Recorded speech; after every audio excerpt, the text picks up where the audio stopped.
பிள்ளைகளும் வீட்டில் உறங்கிக் கொண்டிருக்கிறார்கள். அவர்களை நீ எழுப்பி விடாமல் நீயும் உறங்கிக் கொண்டிருக்கிறாள். மவளே, ஒரு நாள் எனக்குள்ளே நீ வந்துதானே ஆக வேண்டும், உன்னை நான் பார்த்துக் கொள்கிறேன் என்று சொல்லி ஒவ்வொரு நேரமும் இந்த பூமி அன்பான தாய்மார்களே, சகோதரிகளே, உங்களை நோக்கி பேசிக் கொண்டிருக்கிறது என்பதை நாம் மறந்துவிடக்கூடாது. அல்லாஹ்வுடைய பயம், நம்முடைய ஈமான், எந்த அளவு சஹாபியத்து பெண்களிடத்தில் ஈமான் இருந்தது. மதீனாவில் நபி ஸல்லல்லாஹு அலைஹி வஸல்லம் அவர்கள் ஒரு தடவை முஅத்தா என்ற ஒரு போருக்காக சஹாபாக்களை எல்லாம் அழைக்கிறார்கள். எல்லா சஹாபாக்களும் வந்தாங்க, ஆண்கள் எல்லாம் போரிலே கலந்து கொள்வதற்காக. அப்படி எல்லா சஹாபாக்களையும் அழைத்து, போருக்கு புறப்படுங்கள், உங்கள் படைக்கு தளபதியாக இந்த ஸெய்த் இப்னு ஹாரிஸா என்பவர் இருப்பார். இவருக்கு ஏதாவது ஆகிவிட்டால், யாருக்கு?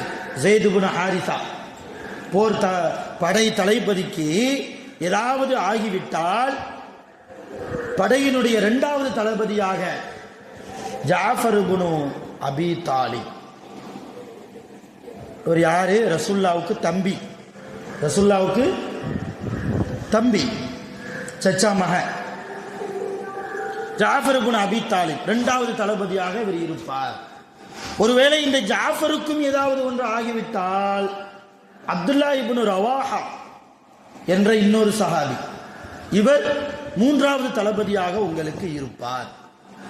ஒருவேளை அப்துல்லா இப்னு ரவாஹாவுக்கும் ஏதாவது ஒன்று ஆகிவிட்டால் உங்களுக்குள்ளேயே ஒரு சிறந்த வீரரை நீங்கள் தளபதியாக நியமித்துக் கொள்ளுங்கள் என்று சொல்லி நபி ஸல்லல்லாஹு அலைஹி வஸல்லம் போருக்காக அந்த படையை அனுப்பி வைக்கிறார்கள்.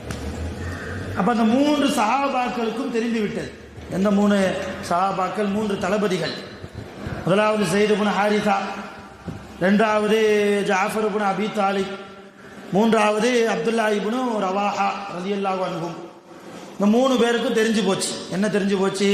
இவருக்கு ஏதாவது ஆயிட்டா, இவருக்கு ஏதாவது ஆயிட்டா, இவருக்கு ஏதாவது ஆயிட்டா என்று ரசூலுல்லாஹ் சொல்கிறார்களே, அப்படி என்றால் நமக்கு ஏதாவது கண்டிப்பாக ஆகும். ரசூலுல்லாஹ் சொல்லிட்டாங்கன்னா இப்ப நம்ம போறோம், வீட்டுக்கு திரும்ப என்ன செய்ய முடியாது, வர முடியாது. ரசூலுல்லாஹ்வுடைய வார்த்தை அது அல்லாஹ்வுடைய வஹி, அல்லாஹ்வுடைய இறை செய்தி. இப்ப கண்டிப்பாக இந்த போர்ல நம்ம என்ன செஞ்சிருவோம், ஷஹீதாக்கப்படுவோம் என்று அவர்களுக்கு தெரிந்து விட்டது. வீட்டில இருந்து புறப்படுறாங்க. இதுல துயரம் என்ன தெரியுமா? ரசூலுல்லாஹ் சொன்னது மாதிரியே நடந்துச்சு. போரில் ஸெய்த் இப்னு ஹாரிஸா தளபதியாக போனார். எதிரிகள் மூலமாக வெட்டப்பட்டு அவருடைய உயிர் அந்த போர்க்களத்திலேயே ஷஹீதாக்கப்பட்டது. அவருக்கு பின்னால் ஜாஃபர் இப்னு அபி தாலிப், மிக வீரர், சிறந்த வீரர், இஸ்லாத்தினுடைய கொடியை வலது கரத்தில் பிடித்துக் கொண்டு எதிரிகளுடைய கோட்டைக்குள்ளேயே சென்று எதிரிகள் சூழ்ந்திருக்கிற அந்த மிகப்பெரிய படைக்கு நடுவே கோடு போட்டுக் கொண்டு சென்று இஸ்லாத்தினுடைய கொடியை எதிரிகளுடைய கூட்டத்திற்கு மத்தியிலே பறக்க விட்ட ஜாஃபர் இப்னு அபி தாலிப் மிக சிறந்த முறையிலே எதிரிகளை எல்லாம் துவம்சமாக்கினார், வெட்டி வீழ்த்தினார். எதிரிகள் பார்த்தார்கள், ஆகா, இஸ்லாத்தினுடைய கொடி நம்முடைய படைக்குள்ளே வந்துவிட்டதே என்று சொல்லி ஜாஃபர் ரலியல்லாஹு அன்ஹு அவர்களுடைய வலது கரத்தை வெட்டினார்கள். வலது கரத்தை வெட்டினார்கள். வெட்டினாங்கன்னா கை துண்டா வரல, எதையும் பிடிக்க முடியாத அளவுக்கு கை தொங்கி போச்சு.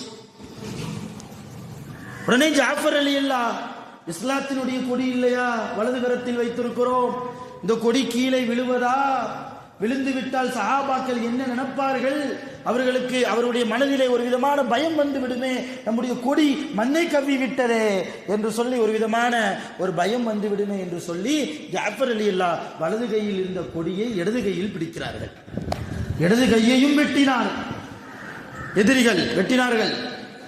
ரெண்டு கையும் செயலிழந்து போக ரெண்டு கையையும் மார்போடு அணைத்து ரெண்டு கைக்கு நடுவே போர் கொடியை வைத்து தாங்கி பிடித்திருக்கிற போது மிக கொடூரமான முறையில் எதிரிகளால் தாக்கப்பட்டு ஷஹீதாக்கப்பட்டார் ஜாஃபர் இப்னு அபீ தாலிப். இது ரசூலுல்லாஹ் சொன்ன மாதிரி அங்கே நடக்குது. 6 மாசத்துக்கு அப்புறம் தான் திரும்ப வர்றாங்க எல்லாரும். யாரு? போருக்கு போனவங்க எல்லாருமே, மதீனாவிலிருந்து போனவங்க 6 மாசத்துக்கு அப்புறம் வர்றாங்க. இந்த ஜாஃபர் இப்னு அபீ தாலிபுடைய மனைவி, அவங்க பேர் அஸ்மா. ஆயிஷா அம்மாவுடைய அக்கா பெயரும் அஸ்மா தான். அந்த அஸ்மா இல்லை, இது இன்னொரு அஸ்மா. ஜாஃபர் ரலியல்லாஹுடைய மனைவி. அவங்களுக்கு வயசு 19 வயசு. 19 வயசுல 3 பிள்ளைங்க. 19 வயசுல 3 சிறிய சிறிய குழந்தைகள். ரசூலுல்லாஹ்வுடைய காலத்துல எல்லாம் வாழ்ந்த பெண்கள் ஒரு 7-8 வயதிலேயே வயதுக்கு வந்து விடுவார்கள். 11-12 வயது இருக்கிற போதே திருமணமும் அவர்களுக்கு நடந்துவிடும். 19 வயசுங்கிறது இன்னைக்கு நம்ம காலத்துல 30 வயசு மாதிரி. 19 வயசு ஆயிடுச்சா என்று ஆச்சரியத்தோடு பார்ப்பார்கள். நமக்கு தான் 19-20 வயசுங்கிறது ரொம்ப சிறிய வயது. ரசூலுல்லாஹ்வுடைய காலத்தில் அது மிகப்பெரிய ஒரு கண்ணியமான ஒரு பெரிய வயது தான். இப்போ அஸ்மா ரலியல்லாஹு அன்ஹா அவங்களுக்கு 19 வயசு. 6 மாசம் போருக்கு போன கணவர் உயிரோடு இல்லை என்கிற விஷயம் அஸ்மாவுக்கு தெரியாது. வீட்டில் இருக்க அஸ்மாவுக்கும் தெரியாது, தன்னுடைய பிள்ளைகள் 3 பிள்ளைகளுக்கும் தெரியாது. 6 மாசம் கழிச்சு எல்லாரும் வர்றாங்க. மதீனாக்குள்ள வந்த உடனே மிகப்பெரிய படை. அந்த போரில் ஜெயிக்கவும் செஞ்சுட்டாங்க முஸ்லிம்கள். அல்லாஹ் வெற்றியையும் கொடுத்தாங்க. உள்ள வந்தோடனே ரசூலுல்லாஹ் யார் யாரெல்லாம் ஷஹீதுன்னு கேட்குறாங்க. யாரெல்லாம் இறந்து போனா? இப்போ சஹாபாக்கள் சொன்னாங்க, யார் ரசூலல்லாஹ், நீங்கள் சொன்ன மாதிரி ஸைத் இப்னு ஹாரிஸா இறந்து போய்விட்டார், ஜாஃபர் இப்னு அபீ தாலிப் உங்கள் தம்பி இறந்து போய்விட்டார், அதே மாதிரி அதுக்கு பின்னால் வந்த அப்துல்லா இப்னு ரவாஹா அவரும் இறந்து போய்விட்டார், 3 பேருக்கு பின்னால் ஹாலித் என்கிற ஒரு வீரரை நாங்கள் என்ன செஞ்சோம், போர் தளபதியாக ஒருமனதாக நியமித்து அவர் தலைமையில் நாங்கள் வெற்றியை கண்டோம். சரி, அப்புறம் சொல்றாங்க, ஒவ்வொரு குடும்பமாக பள்ளிவாசலுக்கு வருது.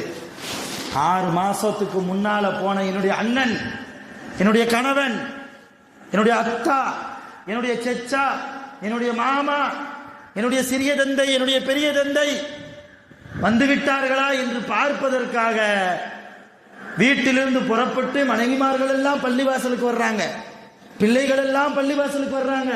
தன் கணவனை பார்த்து ஆற தழுவிக் கொள்கிறார்கள். பிள்ளைகள் பெற்றோர்களை, தந்தையை பார்த்து கெட்டிப்பிடித்துக் கொள்கிறார்கள். சந்தோஷத்தோடு குடும்பமாக அவங்கவுங்க வீட்டுக்கு போறாங்க. இந்த நேரத்தில் தான் ரசூலுல்லாஹ் கேட்டாங்க சஹாபாக்கள்கிட்ட, என் தம்பி ஜாஃபர் இறந்து போயிட்டாரு, ஷஹீதாக்கிட்டாரு, அவர் மனைவி அஸ்மாட்ட போய் உங்க கணவர் இறந்து போய்விட்டார் என்கிற செய்தியை யாராவது சொல்ல முடியுமா, போய் சொல்லிட்டு வர்றீங்களான்னு கேட்குறாங்க ரசூலுல்லாஹ் சஹாபாக்கள்கிட்ட. அப்போ யாருமே முன் வரல, யார் ரசூலல்லாஹ், அதற்கு எங்களுக்கு தைரியம் கிடையாது. அஸ்மா மிக உயர்ந்த பெண், மிக சிறந்த பெண், அல்லாஹ்வுடைய அருளை பெற்ற பெண், உங்களுடைய நேசத்தை அடைந்த பெண், கணவனுடைய பேச்சுக்கு மீறாத ஒரு மங்கை, உங்கள் கணவன் இறந்து போய்விட்டார் என்கிற செய்தியை சொன்னால் அவர் மனம் தாங்குமா தாங்காதா? இந்த விஷப்பரீட்சைக்கு நாங்கள் வருவதற்கு தயாராக இல்லை யா ரசூலல்லாஹ், தவறாக நினைத்துக் கொள்ளாதீர்கள், நாங்கள் யாருமே போக மாட்டோம் விஷயத்தை சொல்றது. ரசூலுல்லாஹ் சரி நானே போய் சொல்லிக்கிறேன், நீங்கள் எல்லாரும் போய் ஓய்விடுங்கள் என்று சொல்லி சஹாபாக்களை எல்லாம் அவங்கவுங்க வீட்டுக்கு போக வச்சுட்டு நபி ஸல்லல்லாஹு அலைஹி வஸல்லம் அஸ்மா ரலியல்லாஹு அன்ஹா அவங்க வீட்டுக்கு போறாங்க. ஜாஃபர் இப்னு அபீ தாலிப் இருக்கிறாங்களே, அவங்க அச்சு அசல ரசூலுல்லாஹ் மாதிரியே நடப்பாங்க. அவருடைய நடை கூட ரசூலுல்லாஹ் மாதிரி இருக்கும், அவங்களுடைய ஜாடை கூட ரசூலுல்லாஹ் மாதிரியே இருக்கும். ரசூலுல்லாஹ் மாதிரியே உலகத்தில் வாழ்ந்த சில சஹாபாக்கள் இருக்கிறாங்க. அதுல மிக முக்கியமான சஹாபி ஜாஃபர் இப்னு அபீ தாலிப். நிறைய சஹாபாக்களை ஜாஃபர் ரலியல்லாஹு பார்த்து ரசூலுல்லாஹ்னு தவறாவே புரிஞ்சுக்கிட்டாங்க. நிறைய நேரத்தில் இருட்டில் ஜாஃபர் ரலியல்லாஹு போவாங்களா, பக்கத்தில் போய் அஸ்ஸலாமு அலைக்கும் யா ரசூலல்லாஹ்ம்பாங்க, அல்லாஹ்வின் தூதரே உங்களுக்கு சலாம் சொல்கிறேன். இப்போ ஜாஃபரில் சொல்லுவாங்க, நான் ரசூலுல்லாஹ் இல்லை, நான் ஜாஃபரும்மா, ரசூலுல்லாஹ் பள்ளியாசலில் இருக்கிறாங்க அல்லது வீட்டில் இருப்பாங்க, அங்கே போய் பாருங்க, நான் ஜாஃபர் ரசூலுல்லாஹ்வுடைய தம்பிம்பாங்க ஜாஃபர் ரலியல்லாஹு. அந்த அளவு உருவத்திலும் நடையிலும் கூட ரசூலுல்லாவுக்கு ஒத்த மாதிரி இருப்பார்கள், ஒப்பாக இருப்பார்கள் ஜாஃபர் இப்னு அபீ தாலிப். இப்ப தூரத்திலிருந்து வர்றாங்க ரசூலுல்லாஹ் அஸ்மா ரலியல்லாஹுடைய வீட்டுக்கு செய்தி சொல்றதுக்கு. அஸ்மா ரலியல்லாஹு இங்க என்ன செய்யறாங்க, பிள்ளைகளை எல்லாம் கூப்பிட்டு கணவர் பள்ளியாசல்ல வந்து உட்கார்ந்துருக்கிறாங்க.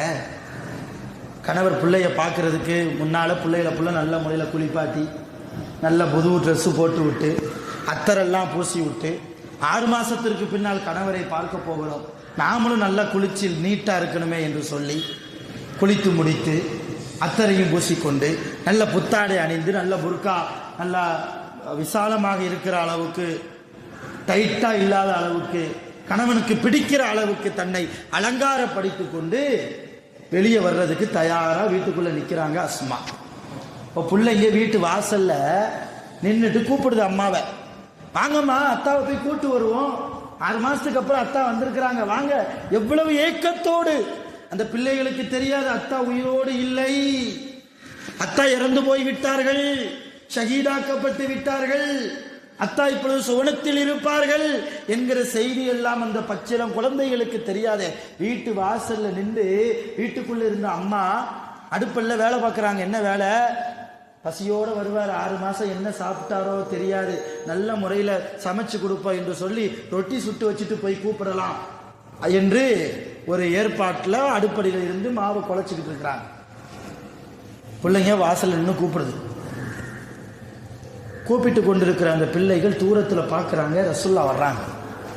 ஆனால் அந்த பிள்ளைங்களுக்கு ரசூல்லான்னு தெரியாதே, தூரத்திலிருந்து இல்லையா பார்க்குறாங்க. ஆனால் நடைய வச்சு நம்ம அத்தா இப்படித்தான் நடந்து வருவாகா, நம்ம அத்தா மாதிரி தானே தெரியுது என்று சொல்லி பிள்ளைகள் எல்லாம் வீட்டுக்குள்ளே அடுப்படிக்குள்ளே வேலை பார்த்து கொண்டிருக்கிற தன்னுடைய தாயினுடைய முந்தானையை பிடித்து இழுத்து, என் அருமை தாயே அத்தா வந்து கொண்டிருக்கிறார்கள், வாருங்கள் வாருங்கள், அத்தா பாதி தூரம் வந்து விட்டார்கள் பள்ளிவாசலில் இருந்து, வாருங்கள் வாருங்கள் அவர்களை வரவேற்போம் என்று சொல்லி இருக்கிற போது அந்த மனைவி 19 வயதே அடைந்த அந்த மனைவி அஸ்மா ரலியல்லாஹு அன்ஹா எவ்வளவு ஏக்கத்தோடு, எவ்வளவு அன்போடு, எவ்வளவு பாசத்தோடு வெளியே வந்து பார்த்தால் அஸ்மாவுடைய கண்ணுக்கு தெரிகிறது, வந்தது வருவது கணவர் அல்ல, அது ரசூலுல்லாஹ். அஸ்மாவுக்கு மச்சான், அஸ்மா அம்மாவுக்கு ரசூல்லா மச்சான், மச்சான் வர்றாங்க. இப்போ பிள்ளைகளை கூப்பிட்டு சொன்னாங்களா, வர்றது அத்தா இல்லைம்மா ரசூல்லா வர்றாங்க, அல்லாஹ்வுடைய தூதர் வர்றாங்க. சரி, வீட்டுக்குள்ளே வந்தாங்க ரசூலுல்லா. வீட்டுக்குள்ளே வந்த ரசூல்லாவை நல்ல முறையில் வரவேற்று உட்கார வைக்கிறார்கள். ரசூல்லா வீட்டில் வந்து உட்கார்ந்துருக்கிறாங்க. பிள்ளைகள் எல்லாம் ஓரத்தில், ரசூல்லாக்கு முன்னால் எந்த பிள்ளைகளும் உட்காராது. ரசூல்லா உட்கார சொன்னாதான் உட்காரு. ஏன்னா அப்போ வாழ்ந்த பிள்ளைகளுக்கு ரசூலுல்லாவுடைய கண்ணியத்தை அந்த தாய்மார்கள் சொல்லி கொடுத்திருந்தார்கள். இன்னைக்கு ரசூல்லானா யாருப்பா, அவங்க நபி அவ்வளோதான், இல்லை அவங்களுடைய மகத்துவம் என்னப்பா தெரியாது. நம்ம பிள்ளைகளுக்கு அந்த அளவுதான் நாம் நம்முடைய பிள்ளைகளை உருவாக்குகிறோம். அருமையான தாய்மார்களே, சகோதரிகளே, பிள்ளைகள் உட்காராமல் நின்று கொண்டிருந்தாங்க. 3 பிள்ளைகள். ரசூல்லா 3வது பிள்ளையை அழைச்சாங்க. 3வது பிள்ளையை அழைச்சாங்க. அஸ்மா ரலியல்லாஹு ரசூல்லாவுக்கு குடிப்பதற்கு ஏதாவது கொடுப்போமே என்று சொல்லி அடுப்படியில் போய் ஒரு டீ போடுறதுக்கு உள்ளே போயிட்டாங்க. 3வது பிள்ளையை கூப்பிட்டாங்க. தன் மார்போடு கட்டி அணைத்து, நபி ஸல்லல்லாஹு அலைஹி வஸல்லம், இந்த குழந்தைகளிடத்தில் எப்படி சொல்ல போகிறோம், உன்னுடைய அத்தா இனிமேல் வரவே மாட்டார், உன்னுடைய அத்தா இனிமேல் வரவே மாட்டார், என் அருமை பிள்ளையே, உனக்கு இனிமேல் நான் இருக்கிறேன் என்று எப்படி நான் ஆறுதல் சொல்வது, சொல்ல முடியாமல் தவித்துக் கொண்டு ரசூலுல்லாஹ் 3வது பிள்ளையை அழைத்து தன் மார்போடு கட்டி அணைத்து அழுகிறார்கள். அதை பார்த்த 2 குழந்தைகளும் கலங்குகிறார்கள். என்ன ரசூலுல்லாஹ் வந்தாங்க, உட்கார்ந்தாங்க, நம்ம சகோதரனை அழைத்து கட்டிப்பிடித்து கொண்டு அழுகிறார்களே, என்ன நடக்குதுன்னே புரியலை. ரசூலுல்லாஹ் ஒரு கட்டத்தில் 3 பிள்ளைகளையும் அணைத்து கொண்டு தன் மார்போடு போட்டுக்கொண்டு அழுகிறார்கள், முணங்கிக் கொண்டு அழுகிறார்கள். அடுப்படிக்குள்ள இருக்கிற அஸ்மாவுக்கு இந்த முனங்கல் சத்தம் கேட்குது. திரைச்சீலையை அகத்தி கொண்டு பார்த்தா ரசூலுல்லாஹ் அழுகிறாங்க. ரசூலுல்லாஹ் அழுகிறத பார்த்து பிள்ளைங்களும் அழுகுது. என்ன நடக்கிறது யா ரசூலல்லாஹ்? அல்லாஹ்வின் தூதர் அவர்களே, எதற்காக நீங்கள் அழுகிறீர்கள்? உங்கள் அழுகைக்கு காரணம் என்ன? நீங்கள் சொல்லுங்கள். இப்பதான் ரசூல்லா கனத்த இதயத்தோடு சொல்வதற்கு வார்த்தைகள் நடுங்கி நடுங்கி, குரல் நடுங்கி நடுங்கி ரசூல்லா சொன்னாங்க, என்னுடைய தம்பி, உன்னுடைய கணவர், இந்த பிள்ளைகளுடைய அருமை தந்தை, அவருடைய உயிர் இப்பொழுது சுவனத்தினுடைய பறவையில் இருக்கிறது. சுவனத்து பறவையில் அல்லாஹ் வைத்திருக்கிறார். அவர் சுவனத்தை வட்டமெடுத்து கொண்டே பறந்து கொண்டிருக்கிறார். அஸ்மா ரலியல்லாஹ் இதை கேட்ட உடனே இன்னா லில்லாஹி வ இன்னா இலைஹி ராஜிஊன் என்று சொல்லி தலையில இடியே விழுந்த மாதிரி. இல்லையா? 19 வயசு தான் ஆகுது. 3 சின்ன சின்ன பிள்ளைங்க. போருக்கு போன கணவர் இறந்து போயிட்டாருன்னா எல்லா மனைவிக்கும் சந்தோஷமாக இருக்கும். அப்பாடா பீடை ஒளிஞ்சுது அப்படின்னா நம்ம நினைப்போம், தலையில இடி விளையுமா? இல்லையா? அப்படியே மூளையில் விழுந்து விட்டார்கள். அஸ்மா விழுந்தார்கள். கொஞ்ச நேரம் அழுகையிலேயே அந்த வீடு ரசூலுல்லாஹ்ல, அந்த குழந்தைகளால. மூத்த மகனுக்கு மட்டும்தான் கொஞ்சம் விவரம் தெரியும். மீது 2 பிள்ளைகளுக்கு அவ்வளோ விவரம் தெரியாது. பிள்ளைகள் எல்லாம் கதறி கதறி அழுகுது. ரசூலுல்லாஹ் அழுகிறார்கள். அஸ்மா ரலியல்லாஹு அன்ஹா அடுப்படியில் உட்கார்ந்து கொண்டு, என் கணவர், ஆசை கணவர் வருவாரே, அவருக்காக நான் என்னென்ன செய்து கொடுக்க வேண்டும் என்று கற்பனையில் கோட்டை கட்டி வைத்திருந்தேனே, அவர் இறந்து போய்விட்டாரே, ஷஹீதாக்கப்பட்டு விட்டாரே என்கிற துயரத்தில் தேம்பி தேம்பி அழுகிறார்கள். அஸ்மா ரலியல்லாஹு அன்ஹா ரொம்ப தேம்பி தேம்பி அழுகிறாங்க. கொஞ்ச நேரம் அப்படியே போகுது. அடுத்து அஸ்மா ரசூலுல்லாஹை பார்த்து கொஞ்ச நேரம் கழிச்சு அழுகையெல்லாம் முடிச்சு கொஞ்சம் மௌனமானதுக்கு பின்னால, ரசூலல்லாஹ் ஒரே ஒரு உதவி செய்வீங்களா? ஒரே ஒரு உதவி எனக்காக நீங்க செய்றீங்களா? என்னம்மா? சொல்லுமா. என் கணவருடைய உயிர் போகிற கடைசி நேரத்தில் என் கணவருக்கு பக்கத்தில் இருந்த ஏதாவது ஒரு நபித்தோழரிடத்தில் நான் பேச வேண்டும். அதுக்கு எனக்கு நீங்க அனுமதி கொடுப்பீங்களா? ஏன்னா அந்நிய ஆண்கிட்ட பேசக்கூடாது இல்லையா? ஒரு பெண் வந்து அந்நிய ஆண்கிட்ட பேசக்கூடாது. அதனால ரசூலுல்லாஹ்வுடைய அனுமதி பெற்று தான் பேச முடியும். ரசூலுல்லாஹ் உயிரோடு இருக்கிறதுனால ரசூலுல்லாஹ்ட்ட அனுமதி வாங்கி தான் பேசணும் என்று சொல்லி அஸ்மா ரலியல்லாஹ் அந்த கடைசி நேரத்தில் என்னுடைய கணவர் உயிர் போகிற அந்த சக்கராத்துடைய நிலைமையில் என் கணவருக்கு பக்கத்தில் இருந்த ஒரு நபித்தோழர், அவர் ஒரு ஆண், இடத்துல நான் கொஞ்சம் பேசணும், எனக்கு அனுமதி கொடுப்பீங்களா? ரசூலுல்லாஹ் என்னம்மா காரணம்? என்ன கேட்க போறேன்? என்ன கேட்க போறேன்? இல்லை யார் ரசூலுல்லாஹ், என் கணவரும் நானும் வீட்டில் சில நேரங்களில் இருக்கிற போது, சந்தோஷமாக இருக்கிற போது, பிள்ளைகள் எல்லாம் சாப்பிட்டு அவர்களை தூங்க வைத்ததற்கு பின்னால் என்னுடைய மடியிலே என் கணவர் தலை வைத்து படுப்பார். அவருடைய தலைமுடியை நான் என்னுடைய விரல்களால் கோதி விடுவேன். அந்த நேரத்தில் என் கணவர் ஜாஃபர் இப்னு அபி தாலிப் என்னை பார்த்து ஒரு விஷயம் கேட்பார். என்ன கேட்டார் தெரியுமா? என் அருமை மனைவியே, எனக்காக நீ துஆ செய்வியா? எனக்காக நீ துஆ செய்வியா? நான் கேட்டேன். அப்போம்னா நான் கேட்பேன், என்ன துஆ செய்யணும் சொல்லுங்க. இல்லை, நான் என் உயிர் போகும்போது நான் நோன்பாளியாக இருக்கணும். நான் என்னுடைய உயிர் போகிற போது நான் நோன்பாளியாக இருந்து நான் மரணிக்க வேண்டும் என்று எனக்காக நீ துஆ செய்வியா? எவ்வளவு அழகான குடும்பம் பாருங்க. தாய்மார்களே, சகோதரிகளே, இது போன்று நம் கணவர்களோடு, நம் மனைவிமார்களோடு நாம் வாழ்ந்திருக்கிறோமா என்பதை யோசிக்கிறோம். ஒரு சந்தோஷமாக இருக்கிற நேரத்திலும் கூட அல்லாஹ்வை மறக்காத சஹாபியத்து குடும்பம், கபரை மறக்காத குடும்பம், கியாமத்தை மறக்காத குடும்பம், ஒரு இன்பமான நேரத்தில் இருக்கிற போதும் கூட, அருமையான தாய்மார்களே, சகோதரிகளே, மிகப்பெரிய படிப்பினை இதுதான் ஈமானின் உச்சகட்டம். அதற்காகத்தான் நான் இங்கே சொல்ல வருகிறேன். துஆ செய்வியாமா? நோம்பாளியா நான் மௌத்தாகணும் அப்படின்னு என்கிட்ட கேட்பாங்க. நானும் துஆ செய்திருக்கிறேன். ஆனால் இப்போ போரில் அவங்க வஃபாத் ஆயிட்டாங்க. அவங்க நோம்பாளியா இருக்கிற நிலைமையில வஃபாத் ஆனாங்களா அல்லது நோன்பு இல்லாத நிலைமையில வஃபாத் ஆனாங்களாங்கிற விஷயம் எனக்கு தெரியணும். அப்படி தெரியதா இருந்தால் பக்கத்தில் இருக்கிற சஹாபியை கூப்பிட்டு கேட்டால் தான் தெரியும். இப்போ ரசூலுல்லாஹ் தேடி கண்டுபிடித்து சஹாபாக்கள்கிட்ட எல்லா விஷயத்தை சொல்லி, ஜாஃபர் இப்னு அபி தாலிப் ரலியல்லாஹ் இறக்குற நேரத்தில் பக்கத்தில் இருந்த ஒரு சஹாபியை கூப்பிட்டு கேட்கிறாங்க, என்னப்பா நடந்துச்சு சொல்லு. எதிரிகளுடைய படைகளை கிழித்து கொண்டு ஜாஃபர் இப்னு அபீ தாலிப் ரலியல்லாஹு போர் செய்து கொண்டிருக்கிற அந்த நேரத்தில் எதிரிகளால் 80க்கும் மேற்பட்ட வெட்டுகளை வாங்கினார். அவருடைய உடம்புல எத்தனை காயம் இருக்கு? வெட்டு காயம் 80க்கும் மேற்பட்ட காயங்கள். ஈட்டிகளால், அம்புகளால், வாள்களால் இஸ்லாத்திற்காக அவர் வாங்கினார். கடைசியில் அவர் கொடியை கீழே விடுகிற போது நீங்க சொன்ன மாதிரி 3வது தளபதி அப்துல்லா இப்னு ரவாஹா கொடியை தரையில் படவிடாமல் அவருடைய கையில் இருந்து தாங்கி பிடித்துக் கொண்டார்.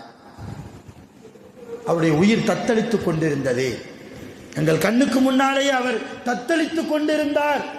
கடைசி நேரத்தில் தாகம் எடுக்கும் இல்லையா, கொஞ்சம் தண்ணீர் கொடுப்போமே என்று சொல்லி நான் தான் என் தோள் பையில் வைத்திருந்த தண்ணீரை எடுத்துக்கொண்டு அவருக்கு பக்கத்தில் போய், என் அருமை தோழரே கொஞ்சம் வாயை திறந்து கொடுங்கள், உங்கள் வாயிலை நான் தண்ணீரை ஊற்றுகிறேன், நீங்கள் இந்த தண்ணீரை பருகிக் கொள்ளுங்கள், உங்கள் தாகத்தை நீங்கள் கொஞ்சம் தீர்த்து கொள்ளலாம் என்று நான் சொன்ன போது ஜாஃபர் இப்னு அபீ தாலிப் என்ன சொன்னார் தெரியுமா?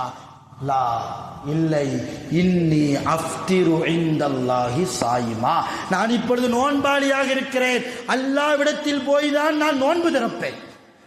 சுப்ஹானல்லாஹ், நான் இப்பொழுது நோன்பாளி, அல்லாஹ்விடத்தில் போய் தான் நான் நோன்பு திறப்பேன், இஃப்தார் செய்வேன். இன்னி அஃப்திரு இன்தல்லாஹி சாயிமா, நான் நோன்பாளியாக இருக்கிற நிலைமையில் அல்லாஹ்விடத்தில் போய் தான் நான் நோன்பு திறப்பேன் என்று சொன்னார். இதை கேட்ட உடனே அஸ்மா அல்ஹம்துலில்லாஹ், இப்பதான் கொஞ்ச நேரத்துக்கு முன்னாடி இன்னா லில்லாஹி வ இன்னா இலைஹி ராஜிஊன் என்று சொன்னாங்க. கணவனுடைய இறப்பு செய்தி கேட்டு அல்ஹம்துலில்லாஹ், என்னுடைய கணவருடைய நியத்திற்கு ஏற்றவாறு அல்லாஹ் அவரை நோன்பாளியாகவே ஷஹீதாக்கி விட்டார். அல்ஹம்துலில்லாஹ், எனக்கு சந்தோஷம் என்று தன்னுடைய மனதை தேத்திக் கொண்டு, எத்தனை வயசுங்க தாய்மார்களே? 19 வயது. 19 வாழ்க்கையினுடைய ஆரம்பம் அது. கணவனோடு வாழ்கிற வாழ்க்கையின் ஆரம்பம் அது. இல்லற வாழ்க்கையின் துவக்கம் அது. எல்லா இன்பங்களையும் அனுபவிக்கிற நேரம், கணவனின் மூலமாக, கணவனுடைய சம்பாத்தியத்தின் மூலமாக கணவனின் அன்பையும் அரவணைப்பையும் அதிகமாக தேடக்கூடிய இளம் வயது ஒரு பெண்ணுக்கு 19 வயது.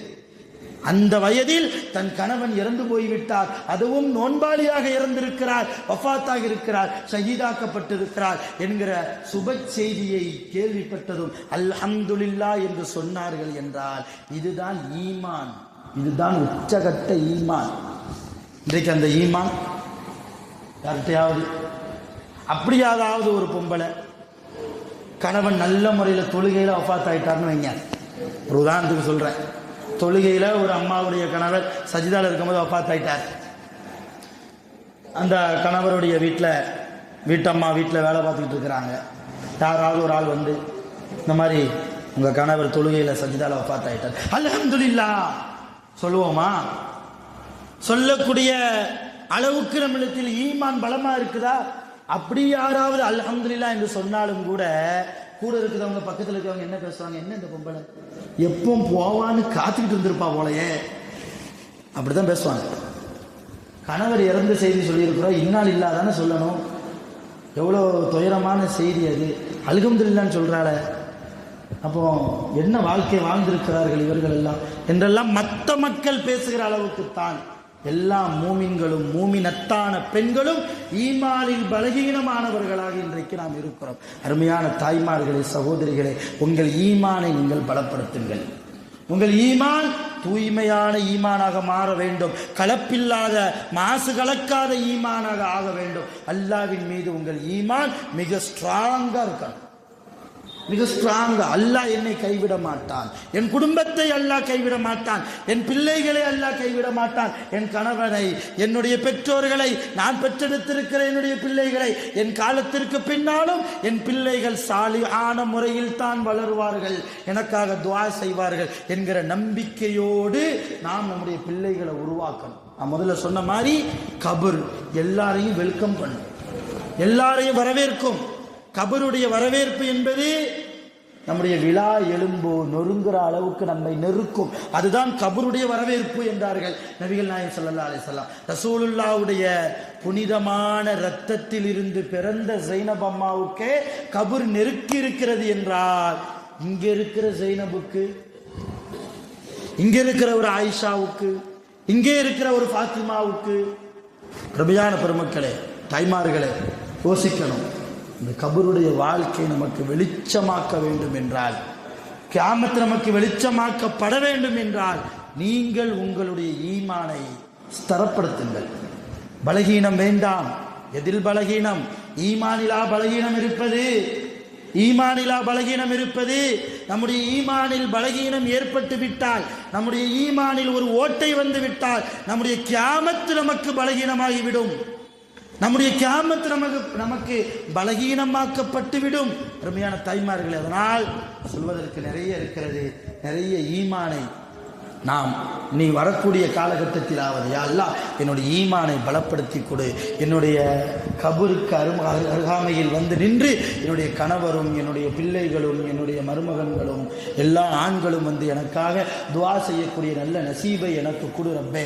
என்னுடைய ஈமானை பலப்படுத்தி கொடு, என் கபரை விசாலப்படுத்தி கொடு, நான் குர்ஆனுடைய தொடர்பில் இருக்க வேண்டும், என்னுடைய இந்த உலக வாழ்க்கையை நீ பொருந்திக் கொள்வாயாக என்றெல்லாம் நிறைய தாய்மார்கள் துஆ செய்ய வேண்டும் என்பதைத்தான் இந்த வார நல்ல அறிவுரையாக உங்களுக்கு வழங்கி நான் நிறைவு செய்கிறேன்.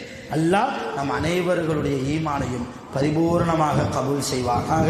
நம்முடைய ஈமானை பலமான ஈமானாக ஆக்கி தருவானாக. எல்லா வகையிலும் நபி ஸல்லல்லாஹு அலைஹி வஸல்லம் அவர்களுடைய மேலான சிபாரிசுக்கு சொந்தக்காரர்களாக, தகுதி உள்ளவர்களாக அல்லாஹ் கியாமத்தில் நம் அனைவர்களையும் ஆக்கி அருள் புரிவானாக. நம் அனைவர்களையும் அல்லாஹ் தஆலா சுவனபதியிலே ஒன்று கூட செய்வானாக. வாஹிரு தஅவானா அல்ஹம்துலில்லாஹி ரப்பில் ஆலமீன். சுப்ஹானல்லாஹி வ பிஹம்திஹி சுப்ஹானக அல்லாஹும்ம வ பிஹம்திக அஷ்ஹது அன் லா இலாஹா இல்லா அன்த அஸ்தக்ஃபிருக வ அத்தூபு இலைக. ஆமீன். சுப்ஹான ரப்பிக ரப்பில் இஸ்ஸத்தி அம்மா யசிஃபூன் வ ஸலாமுன் அலல் முர்ஸலீன் வல்ஹம்துலில்லாஹி ரப்பில் ஆலமீன். ஸல்லல்லாஹு அலா முஹம்மத் ஸல்லல்லாஹு அலைஹி வஸல்லம். ஸல்லல்லாஹு அலா முஹம்மத் ஸல்லல்லாஹு அலைஹி வஸல்லம். ஸல்லல்லாஹு அலா முஹம்மதின் யா ரப்பி ஸல்லி அலைஹி வஸல்லம். அஸ்ஸலாமு அலைக்கும்.